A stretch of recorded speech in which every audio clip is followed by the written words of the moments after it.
Yallo les gens, ici Zalog, j'espère que vous allez bien. Et aujourd'hui, on se retrouve pour la partie numéro 2, donc du récap de la semaine dernière. Et pour commencer cette vidéo, donc je vais vous présenter mon achat que j'ai fait, donc ce coup, enfin là c'était en solde.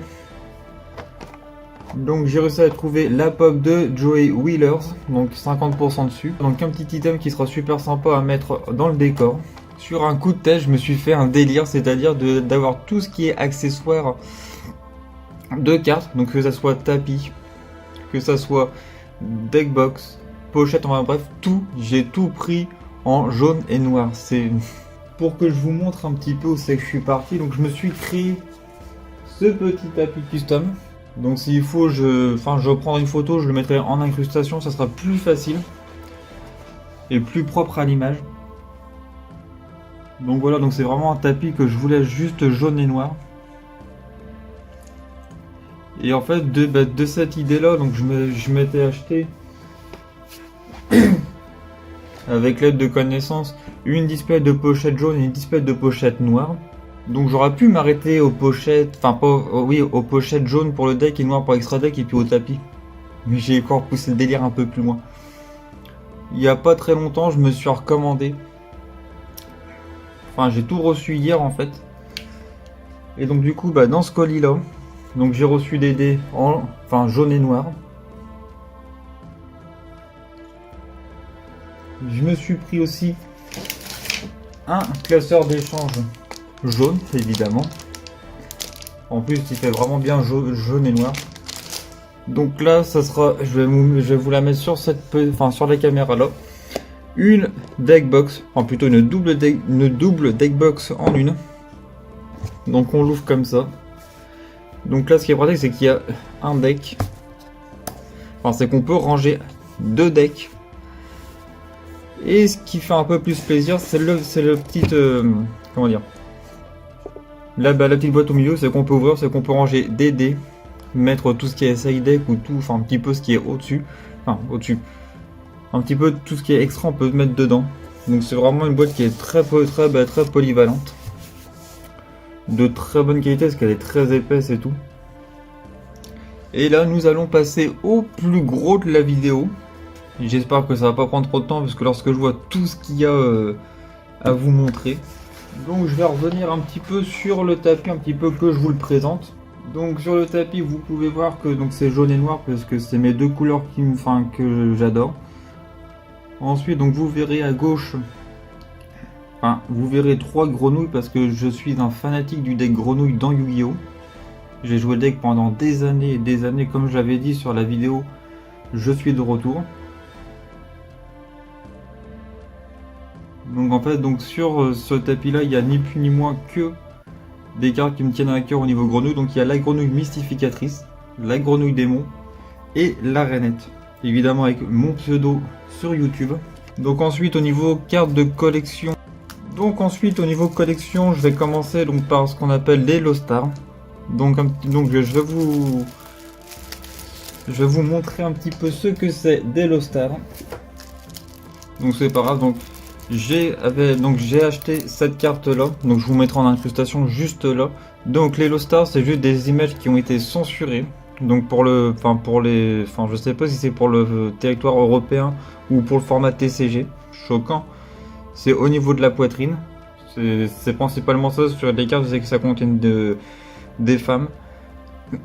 Après sur d'autres cartes, il y a il y a des signes religieux et tout, donc tout ça ont été interdits. Donc voilà un petit peu ce que c'est des Lost Stars. Et du coup ils ont sorti toute une collection qu'on peut avoir en achetant 30 € d'achat. Et je m'en suis procuré pas mal. Donc comme là vous avez pu voir, donc je me suis procuré le Gemini Elf.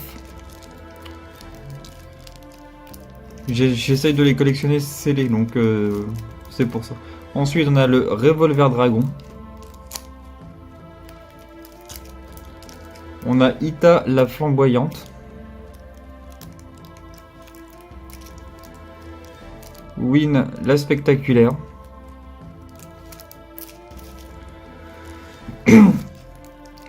On a en non scellé, c'est pour ça, je vais essayer de la retrouver scellée, Danseuse Harpie.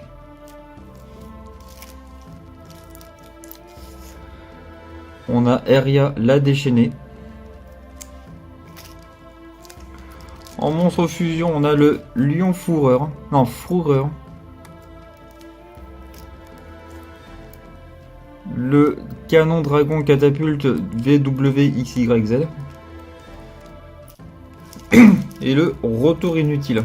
Donc ensuite, toujours sur des cartes de collection, et ce set là, je vais essayer de le faire parce que c'est quelque chose qui me tient. Quand j'avais commencé les cartes Yu-Gi-Oh, donc quand j'étais au tournoi, ils donnaient des cartes qui brillaient de cette façon là. Genre je sais pas si on va bien voir.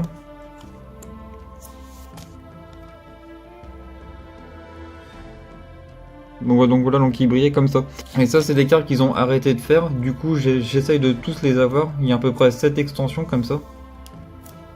Donc là, j'ai réussi à trouver donc le lance-dragon en français. Le décret royal. En plus, pour celle-là, je suis content parce que donc, elle peut être jouée. Et une permutation de créature. Donc pareil, qui brille. Comme les autres, mais elle, j'ai l'impression qu'elle brille un peu moins. Elle se voit, mais c'est quand même limite. Donc au niveau d'Elostar, puisque je l'avais tout simplement pas vu, j'ai aussi le Duc Vampire. Non, qu'est-ce que je raconte encore? En plus de pas savoir lire, je dis des bêtises. Non mais n'importe quoi. Le Vampire. Ensuite, donc je vous montre la taille de ce tas-là. C'est tout simplement des cartes pour le deck Monarque que j'avais commandé. Parce que je me suis créé un compte, je joue à, je crois que c'est Duel Master. Vous savez que dans le scénario, il y avait un deck Monarque à jouer et j'ai littéralement eu le coup de foudre sur la manière de jouer le deck Monarque. Et quand je me suis un peu plus renseigné qu'on pouvait encore le jouer actuellement, même si c'est un deck qui date de 2016, donc il y a quasiment 6 ans déjà, et ben j'ai voulu me refaire. Donc j'ai commandé quasiment toutes les cartes, que je n'avais pas du moins en 3 exemplaires, donc ce qui fait qu'il y en a beaucoup. Et comme vous pouvez le voir, donc tout ce qui est en pochette jaune, c'est des cartes que je joue dans le deck. Donc on va commencer donc avec 3 Erebus, le monarque souterrain. Ensuite 3 Aether. Donc ensuite ce qu'on appelle les bébés monarques, donc ce qui sert à faire tourner le deck. Donc j'ai commandé 3 Idea, l'écuyer céleste, ainsi que 3 Eidos. J'ai commandé aussi un Cuirass, puisque dans certaines versions j'ai vu qu'on pouvait le jouer, donc je voulais me l'approprier. Aussi, c'est des cartes que j'ai commandées en rareté. Puisque c'est ça l'avantage de Yu-Gi-Oh par rapport à Pokémon, c'est qu'il y a plusieurs styles de rareté. Et j'ai tout voulu en fait en rareté maximum en fait. Vu que ça allait être mon deck principal, donc autant avoir un deck qui brille. Donc ensuite là, j'ai eu à l'échange le Angmarl, le monarque démoniaque. Je pensais que cette carte là allait pouvoir se jouer, au final pas du tout, mais c'est pas grave, je préfère en avoir une. 3 retours des monarques. Donc là oui, on passe au niveau des magies. 3 restaurations du monarque, des monarques plutôt. Carte que je pensais aussi qu'elle allait être jouée, mais absolument pas. Donc là il y a 3 attaques des monarques. Donc une carte qui peut être jouée en side. J'en avais déjà 2, donc j'ai préféré en avoir une 3ème pour être sûr. Donc ça c'est Assaut des monarques. Quand je vous parlais tout à l'heure que j'avais acheté des cartes pour de la rareté, cette carte là c'est typiquement l'exemple. Donc la tempête des monarques. Donc là quand l'image et le nombril, c'est ce qu'on appelle une ultra rare. J'en avais déjà 3 en commune. Mais donc j'ai commandé 3 pour les avoir en ultra. Ensuite il y a 3 ténacités des monarques. Alors je vais un peu vite sur la présentation des cartes parce que j'en ai beaucoup et je pense que si je fais un deck profile, évidemment je m'y attarderai un peu plus sur les effets et tout. Ensuite 3 domaines des vrais monarques, donc là en super. Là nous avons 3 panthéismes, également en super. Donc au niveau des cartes pièges maintenant, donc j'ai commandé 3 premiers monarques. Nous avons 3 l'escalade des monarques. Là 2 l'éruption des monarques. Et pour terminer la partie monarque, nous avons 3 le primordial des monarques, 3 primordial monarques avec ici une petite erreur d'impression. Je m'en suis même pas rendu compte quand je l'ai reçu en fait.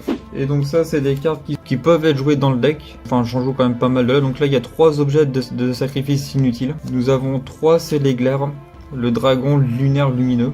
Et ça pour info, pour petite anecdote, j'en avais 3 à une époque que j'ai revendu. Puis quand j'ai vu que ça pouvait jouer dans le deck Monarque, donc j'ai dû en racheter.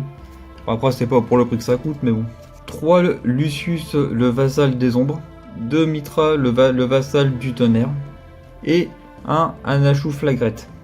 Donc ensuite, sur un échange, j'ai réussi à trouver le renoncé à Anima. Donc petite carte qui peut être intéressante dans certaines situations. En commune, j'ai réussi à trouver un petit cyclone cosmique. Donc carte qui peut être très intéressante à jouer. Donc ensuite, ça c'est une base de deck que un ami m'a vendu. J'ai envie de tester, donc comme vous pouvez voir, donc Tri-Brigade avec les belles gladiateurs. Pourquoi ce mélange là? Parce que tout simplement à un moment je voulais faire le deck belle gladiateur pur, mais dans le format actuel il n'aurait pas tourné. Et quand un ami a affronté un jour donc un deck Tri-Brigade belle gladiateur, il m'en a parlé, donc du coup j'ai essayé de recharger un peu les cartes. Donc en fait il y avait quasiment tout sauf les 3 kits que j'ai dû commander à part. Il y a 3 fractales, 2 Keras, 3 Nerval. Donc ensuite au niveau des pièges, 3 révoltes. Et je pense que je vais rechercher deux autres en secret. Vraiment pour avoir tout en full rareté. Et 3 serments Tri-Brigade. Et ensuite au niveau de l'extra deck. Donc il y a 3 Shureg. Il y a 3 Rugal. 2 Tri-Brigade Birbum. Ou non Birbrum. Je sais pas comment ça se dit, Tri-Brigade. Et pour terminer, 3 Fergit. Et franchement, je viens seulement de remarquer là, mais je trouve que les illustrations sur l'extra deck, enfin sur les cartes de l'extra de Tri-Brigade, elles sont vraiment sublimes. Donc ensuite, pour le deck requin que je me suis fait, donc ça j'ai récupéré à l'échange que je pense tester dans un de mes decks, donc c'est Miroir de glace, 2 miroirs blancs. Ça je pense que je vais m'en commander un 3ème, 2 Graal interdits. Et 2 requins Bahamut. Et donc pour terminer cette vidéo, ça c'est vraiment des cartes qui me tiennent à cœur, puisque lorsque j'étais adolescent, je m'étais fait donc le deck Gishki. Et donc vous voyez qu'il brille un peu d'une manière, donc ce sont des duels terminales. Et à l'époque, je m'en souviens que je voulais me faire le deck dans cette rareté là. Donc vu que maintenant j'ai les moyens, donc je pense me faire le deck full duel terminal. Et pourquoi pas le jouer en deck fun. Donc dans cette commande, j'avais commandé donc 3 Gishki Gigas, 3 Vision, 3 Abyss, 3 Ariel, 3 Ombre, et enfin donc la carte, ce qui me permet d'invoquer le Zialzigast, le Aqua Miroir. Donc voilà, cette vidéo touche à sa fin. Je vous remercie d'avoir pris le temps d'avoir regardé cette vidéo. Dans la description, vous retrouverez les liens donc de mon Instagram, de mon card market. Si la vidéo vous a plu, je vous invite à mettre un pouce bleu et à vous abonner à la chaîne. Et sur ce, je vous dis à très bientôt. Au revoir les amis.